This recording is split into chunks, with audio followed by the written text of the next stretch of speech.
अब्बा से मूवी लिखवाएं, अब्बा के पास तो इतने डायरेक्टर्स आते होंगे।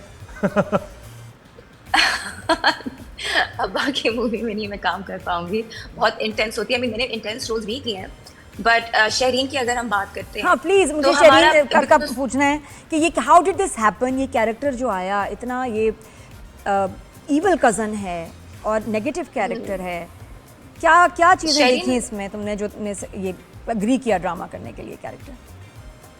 एक तो Sara Raza ji, it was the first thing, और एक रिवर्सल था, एक पैरेलल यूनिवर्स था मेरे हम सफ़र का, जहाँ पे हाल और हमजा के रोल्स रिवर्स थे।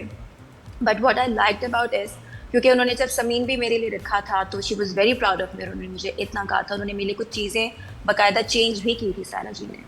तो this I was approach for this drama 2 साल पहले जब ये एक्चुअली हुआ था, और सारा जी जब तब हयात थी। तो Qasim reach out to me for Shehreen, और उन्होंने मुझे समझाया कि ये एक एंटाइटल्ड बुली है क्योंकि इसकी माँ ने इसे ऐसा बड़ा किया, ये इसकी अपनी सोच नहीं है।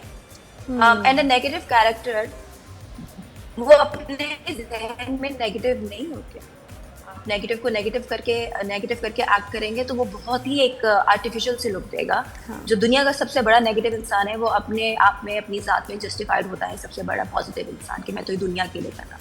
तो इसमें बस ये था, इसमें जो डिफरेंट चीज़ वो ये है कि इसके डायलॉग्स ऑलरेडी वो इतना जहर उगल रही है, और अगर कॉलेज गोइंग दिखाया हुआ है इसे तो I just studied the body language जो एक कॉलेज गोइंग बच्चों की होती है और जो उनकी ड्रेसिंग होती है, and they have just this face, और उनकी बॉडी लैंग्वेज बड़ी नॉनशलेंट होती है, without any expression they just say stuff. तो इतनी बड़ी बड़ी बात जो है वो जितनी आराम से और जितनी नरमी से कहते हैं उतनी ज्यादा। जोया जब तुम्हारा पहला सीन आया था ना तो हमें लगा कि ये वो कजन है जो बड़ा सॉफ्ट कॉर्नर रखती होगी अनस के लिए, बड़ी कितनी प्यारी सी ऐनक पहनी हुई मासूम सी। वो तो जब मुझे और वो पहला सीन भी था गाड़ी में, तुम उसको कह रही हो कि चलो भाई मेरे साथ चलो, क्या हो गया, मैं अच्छा तुम गाड़ी चलाओ अनस, और पीछे बैठ जाती है। तो वहाँ से कुछ टाइम लगा तुम्हें एक्सेप्ट करने में कि तुम एक इवल कजन हो। Very good acting. हाँ, thank you so much, because मैं उसको मैं प्ले ही ऐसे कर रही हूँ कि मेरे माँ बाप ने जो मेरे जहन में, शहरीन के जहन में डाला है वो यही है कि देखो तुम लोगों के घर में एक लड़का आ गया जो तुम लोगों के हिस्से का हक खा रहा है। और छोटे बच्चे जब बड़े होते हैं आपको पता होगा कि हमारी अम्मियाँ जिससे बुरा कहती थी वो हमें बुरा हर हालत में रखता था, हमारी अपनी तो कोई जजमेंट होती नहीं थी, और हमारी अम्मियाँ जिससे अच्छा कहती थी वो हमें हर हालत में अच्छा लगता था। तो a lot of thought went behind it, और इसमें कासिम का बहुत बड़ा क्रेडिट है क्योंकि मुझे ऑब्वियसली एक्सप्रेसिव एक्टिंग करने की बहुत आदत है। आपने देखा होगा अभी मैं बात कर रही हूँ तो मैं ये मेरी तरह हाथ यार जोया ये हाथ कैसे कंट्रोल करें? कभी ट्राई किया हाथ रोक के बात करना? मुझसे तो नहीं होती, मुश्किल। आप यकीन नहीं कर सकती कि जब मैं शहरीन प्ले कर रही होती हूँ मुझे जिंदगी का सबसे मुश्किल एक्टिंग ये लगी है कि बस आपने हिलना नहीं और आपने फ्लैट कहना सब कुछ। ये मेरे लिए बहुत मुश्किल था करना। मेरी कहीं ना कहीं आईब्रो ऊपर चली जाती थी, कहीं ना कहीं गर्दन हिल जाती थी, कहीं ना कहीं यूं हो जाता था। कासिम नहीं, तुम इसलिए तो नहीं दुपट्टे फैला के ले रही, तुम दुपट्टे इसीलिए फैला के ले रही हो कि शायद हाथ तुमने बांधे में है। मुझे कुछ ऐसा लग रहा है ये हाथ जो है वो एक हमने लुक जी नहीं बड़ी प्यारी। अच्छा ये बताओ फहाम और अनस अब दो भाई, ये हाथ कहाँ चले मैं ये पूछ रहा था। वो तो एक्टिंग की तो बात होती है, ये भाई दो देखो भाई दो रिश्ते हैं। फहाम बड़े रोमांटिक म्यूजिक, जैसे ही फहाम आता है मैं उस दिन बात करी थी, तुम्हारा म्यूजिक ही ना ड्रामे का बदल जाता है, टोहे टोहे टोहे बिल्कुल अलग। वहाँ क्या चल रहा है? और फिर अनस के साथ भी अब मम्मी शुरू हो गई हैं कि व्हाई नॉट, अनस से भी शादी कर लो, घर पूरा तुम्हारा हो जाएगा। अब क्या होगा भाई, फहाम का क्या होगा? दूंगी तो आप लोग क्या करेंगे मतलब के।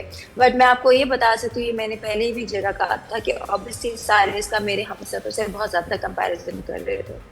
और जो मुझे इसकी बात अच्छी ये लगी थी कि जो फाउंडेशन लेड आउट थी वो एक हाला हमजा के रिवर्सल की थी। बट सायरा जी ने जैसे कि हम रोल्स को सिचुएशन के हिसाब से फिट करने में आउट ऑफ कैरेक्टर भेज देते हैं, राइट?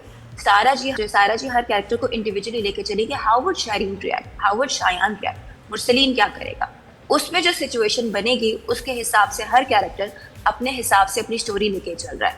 ये नहीं है कि ओ हमने एक झगड़ा दिखाना है तो बस शहरीन भी आउट ऑफ कैरेक्टर होगी क्योंकि हमने एक क्लाइमैक्स दिखाना, नथिंग लाइक दैट।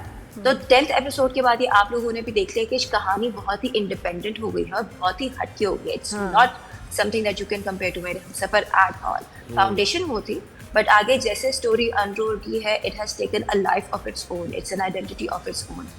तो आगे जाके आप इंटरेस्टिंग ही होगा, अभी भी Interesting, इतना बिल्कुल। बहुत मजे बहुत का मजे है। का है, लोग लगेगा देख रहे हैं, पसंद मेरे कर रहे हैं। लिए अब तो थोड़ा निकाह सा हो गया उसका भी- अनस अंसा का, अब तो तुम्हारे घर और मेहमान आ रहे हैं, तुम एक को निकालना चाह रही थी, अब तो हाँ। अब तो अंसा, मुझे लग रहा है हमारे आगे बड़े अच्छे सीन्स होंगे अंसा के साथ। दोनों को निकालना पड़ेगा, अब देखते हैं। बहुत मजे के सीन्स है, बहुत अच्छे डिजाइन सीन्स है, बहुत कॉम्प्लिकेटेड थे। अगर देखें, एक घर में एक एक्ट्रेस, आपके पास 8 एक्टर्स हैं और उनके जम्बल्ड अप सीन्स करना है। हमने इतनी मेहनत की इस पे। आप जैसे कि वो अनस को जो बालकनी से सीन शुरू होता है वायरल वीडियो का, जो शेरीन और शायान देख रहे होते हैं, that scene we started that scene in the afternoon, और वो सीन वहां से शुरू होके जब एम्बुलेंस में खत्म हुआ है तो हमारे 12 घंटे मुकम्मल हो चुके हैं कितने हुए? Just in that scene. 12 घंटे 12 घंटे स्ट्रेट, बहुत लंबा सीक्वेंस था 12 उसमें। और वो लातों से मार रहे हैं उसको, थप्पड़ नहीं थे फरहान, उसको मतलब जिस तरह किक कर रहे थे, मार रहे थे लातों से। मैंने ऐसा नहीं कभी देखा, ऐसे नहीं होता वैसे, बहुत और डिफरेंट। एक्चुअली में उस सीन में वो इतना अच्छा हर एक ने, I think it is, Farhan तो है ही बहुत वर्सेटाइल एक्टर, लेकिन इसके अंदर जो उन्होंने कट छोड़ा है, आई कैन नॉट बिलीव। सना फरहान, जावेद सारे सना। अपने अपने रोल में, खास तौर से हारिस जिस फ्रीक्वेंसी पे अपने रोल को लेके गया, मैं तो यार मुझे इसका रोल चाहिए था अगर मैं लड़का होती। It has a lot of variation. बस जोया, आपकी अरे लाइफ इसको के बारे बड़ा में लोग जानना convincing चाहते हैं, तो कैरेक्टर आपने ये इतना नफरत अंगेज कैरेक्टर किया, लेकिन लाइफ में आप क्या मतलब थोड़ी लविंग है, असल लाइफ एहसास करने वाली हैं, लोगों से दोस्ती कर ये लेती हैं आपको जल्दी। ये आपको ना दे भी बताएंगे कि मैं असल में कैसी हूँ। मैं ऑनेस्टली, जब लोग मुझे अक्सर कभी ऑडियंसेस कहीं देख लेती हैं, कभी कुछ किसी चीज़ से इंटरेक्ट करते हैं, तो वो कहते हैं आप तो बहुत डाउन टू अर्थ है, आप तो बहुत प्यारी हैं, आप तो बहुत अच्छी हैं। और प्यारी का लफ्ज़ से यूज़ करते हैं बिकॉज ऑब्वियसली जब आप एक नफरत से भरा हुआ कैरेक्टर प्ले कर रहे होते हैं तो ऑब्वियसली आपको उस इंसान की हर चीज़ बुरी लगेगी, राइट? तो कहते हैं कि आप तो इतनी क्यूट और अपनी इतनी बबली हैं, आप तो इतनी डाउन टू अर्थ हैं। मैंने कहा जी, डाउन टू अर्थ होने का क्रेडिट मैं अपने 5 बहन भाइयों को और अपने माँ बाप को दूंगी, क्योंकि घर की सबसे छोटी बेटी हूँ। तो मुझे उन छोटी बेटियों की तरह Spoiled होते हैं हम छोटे बच्चे, बिल्कुल ऐसे ही है। इतनी मैं बिल्कुल भी स्पॉइल्ड नहीं हूँ। मैं Spoiled नहीं है? अच्छा, और सही है, पता है, ठीक और है। आई थिंक बेस्ट अपने फैसले वैसे खुद है। लेती हैं आप? हाँ? यानी आप अपने फैसले लाइफ में खुद लेती हैं या अपनी मामा से, अपने पापा से पूछती हैं? प्रोफेशनल भी, वैसे भी? देखिए हम 5 बहन भाइयों को अम्मी अब्बू ने जो तरबियत दी थी वो ये थी, बिकॉज हम 5 एक दूसरे से बहुत डिफरेंट हैं, बट हम बहुत ज़्यादा क्लोज है। हमारे 3 बहुत बड़े भाई हैं, फिर हम 2 छोटी बहनें हैं, और वो 3 भाई, मैं कहती हूँ मेरे 3 भाई हैं, वो 3 बाप हैं।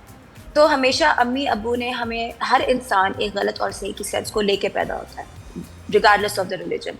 तो हमारे अम्मी अब्बू ने हमें ये सिखाया कि देखो, आपके लिए 2 रास्ते होंगे एक ही टारगेट अचीव करने के लिए, एक सही और मुश्किल रास्ता होगा, एक बड़ा ही आसान और शॉर्टकट रास्ता होगा।